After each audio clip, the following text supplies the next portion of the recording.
يسعد أوقاتكن وأهلا وسهلا فيكن بفيديو جديد. وصفتنا لليوم قوارب البطاطا بحشوة الدجاج والجبن.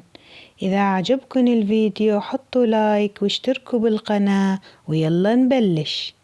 منجيب بطاطا حجمها وسط نقسمها بالنص وببلش أحفرها بهذا الشكل.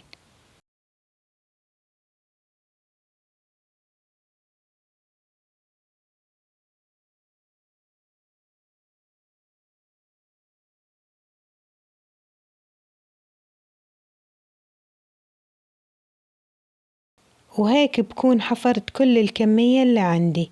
بمقلاية حطيت فيها زيت وببلش اقلي قوارب البطاطا نص قلية.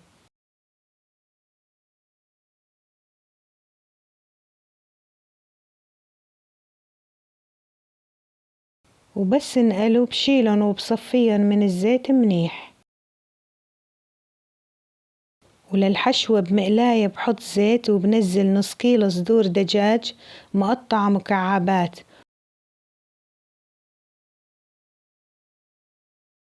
وبس استوي شوي بضيف عليهم بصلتين مفرومة وسنين توم مفرومين وجزرة مبشورة وحبتين فليفلة خضرة وحبتين فليفلة حمرة. وللبهارات ملعقة صغيرة فلفل أسود، ملعقة صغيرة فليفلة حمرة، ملعقة صغيرة كاري، وملعقة بهارات مشكلة. وبضيف ملعقة كبيرة ملح. وبحرك لحتى تستوي الحشوة. وبس استوت ببلش احشي القوارب.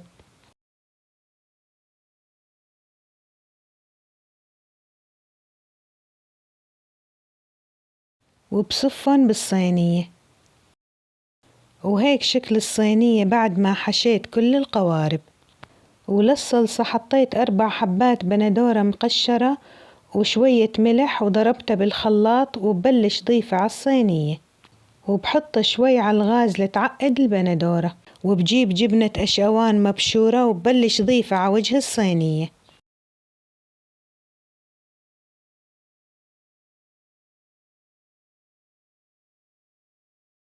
وبحطها بالفرن لتذوب الجبنة وهيك بتكون أكلتنا جاهزة.